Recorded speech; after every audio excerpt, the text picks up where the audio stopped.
អនុញ្ញាតគ្រប់ជំរាបសួរពុកម៉ែបងប្អូនទាំងអស់គ្នាសូមស្វាគមន៍មកកាន់គំនិតញូសម្រាប់ព័ត៌មាននៅរាត្រីថ្ងៃទី6ខែឧសភាឆ្នាំ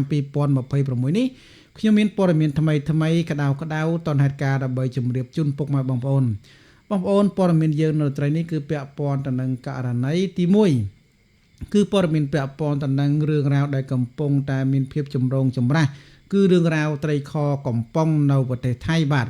ហើយព័ត៌មានទី2ទី3ហ្នឹងគឺពាក់ព័ន្ធទៅនឹងករណីគ្រោះថ្នាក់ចរាចរណ៍នៅថៃក៏ដូចជាព័ត៌មានពាក់ព័ន្ធទៅនឹងករណីទាហានថៃបានជួយសង្គ្រោះអ្នកជួបគ្រោះថ្នាក់ចរាចរណ៍នៅប្រទេសថៃផងដែរ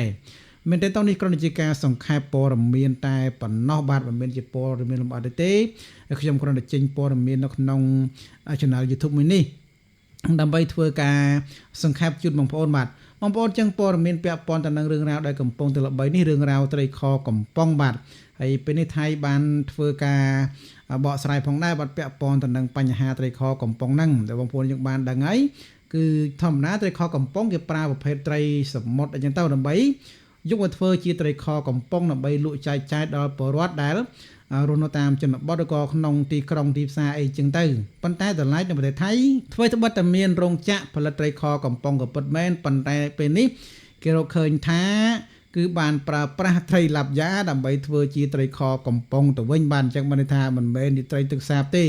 គឺប្រើប្រាស់ត្រីឡាប់យ៉ាសំទោសមិនមែនជាត្រីទឹកប្រៃទេគឺប្រើប្រាស់ត្រីទឹកសាបធ្វើជាត្រីខកំប៉ុងទៅវិញបានអញ្ចឹងមិនដឹងថាប្រទេសថៃនេះគិតយ៉ាងណាយ៉ាងណីទេបាទប៉ុន្តែជាស្ដាយពេលនេះថៃបានធ្វើការខាត់ខ្លួនដូចជាបានរឹបអូសត្រីខកំប៉ុងប្រមាណជាង 13,000 កំប៉ុងដើម្បីយកទៅធ្វើការបោះចោលឬក៏យ៉ាងណាក៏យើងមិនទាន់បានដឹងដែរហើយឃើញថាពេលនេះកំពុងតែផ្ទុះការវិញ្ញាខ្លាំងមែនទែននៅលើបណ្ដាញសង្គមហ្នឹងពាក់ព័ន្ធទៅនឹងដំបងដើមចុងឡើយគឺមានអ្នកប្រើប្រាស់នៅ Facebook ម្នាក់ដូចជាអតិថិជនដែលបានទិញត្រីខកំប៉ុងមកហូបម្នាក់បាទគាត់យកមកហូបគាត់ហាក់បីដូចជាមានការសង្ស័យថាត្រីខកំប៉ុងនេះក្នុងឈ្មោះត្រីនេះគឺជាឈ្មោះត្រីនិកខលនិកខាំងអីអញ្ចឹងទៅប៉ុន្តែជាស្ដាយយើងមើលរូបប្រភេទរូបនៅក្នុងកញ្ចប់ត្រីខរូបក្នុងកំប៉ុងត្រីខហ្នឹងនិងរូបត្រីជាស្ដាយនៅក្នុងកំប៉ុងហ្នឹងវា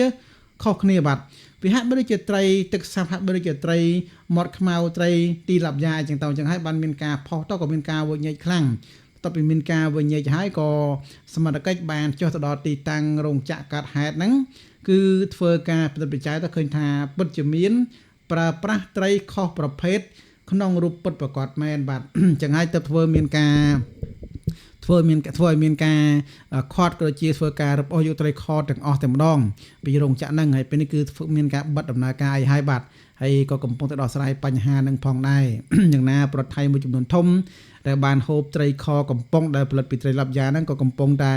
អាចថាក្អួតលេងចេញឯបាទមានតែទៅត្រីឡាប់យ៉ាធ្វើទៅបាត់តែវាជាត្រីទឹកសាបក៏ពិតមែនបើយើងយកមកស្លមអីធម្មតាវាហាក់ដូចជាឆ្ងាញ់ធម្មតាទេប៉ុន្តែបើយកទៅខអញ្ចឹងបើយើង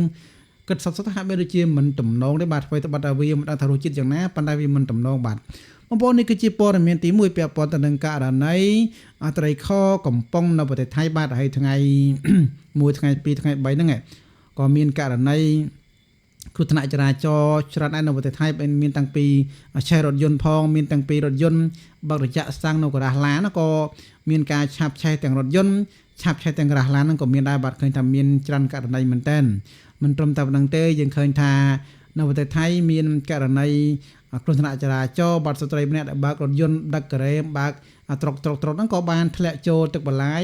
ក៏ស្លាប់បាត់បង់អាយុជីវិតហ្នឹងក៏មានដែរបាទនៅថ្ងៃទី6ខែឧសភាឆ្នាំ2026នេះតែម្ដងប៉ុន្តែមានព័ត៌មានមួយដែលថៃគេធ្វើការកោតសរសើរទៅដល់វីរៈកងទ័ពគេនោះនៅសារថ្ងៃទី6ខែឧសភាឆ្នាំ2026នេះមានករណីគ្រោះថ្នាក់ចរាចរណ៍មួយដែលបង្កឡើងដោយរថយន្តស៊េរីទំនើបមួយគ្រឿងបានបើកទៅក៏រត់អិលចូលជំរាលបលាយបាទបន្តមកទៀតក្រុមខាងទាហានថៃគេនឹងគេបានចុះមកដល់គេមកពីល្បាតមកពីធ្វើការសមយុទ្ធការបាញ់អីចឹងទៅបន្តមកទៀតក៏បានឃើញគ្រោះថ្នាក់ចរាចរណ៍ហ្នឹងក៏បានចុះទៅជួយហើយក៏មានការថតផុសចេះមួយអីចឹងមួយចឹងទៅអញ្ចឹងបន្ទាប់ពីមានការថតផុសក៏មានការសរសើរមែនទែនពីសំណាក់បរដ្ឋថៃថាអូទាហានថៃមានចិត្តល្អចុះមួយអីចឹងទៅបាទប៉ុន្តែពាក់ព័ន្ធទៅនឹងការសារថាល្អហ្នឹងកុំភ្លេចថាពេលនេះ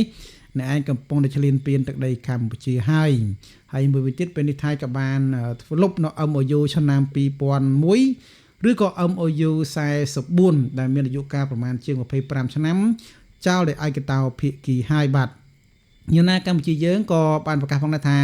ធ្វើឲ្យត្បិតតែថៃបានលុបចោលនៅ MOU ឆ្នាំ2001នេះក៏ពិតមែនប៉ុន្តែ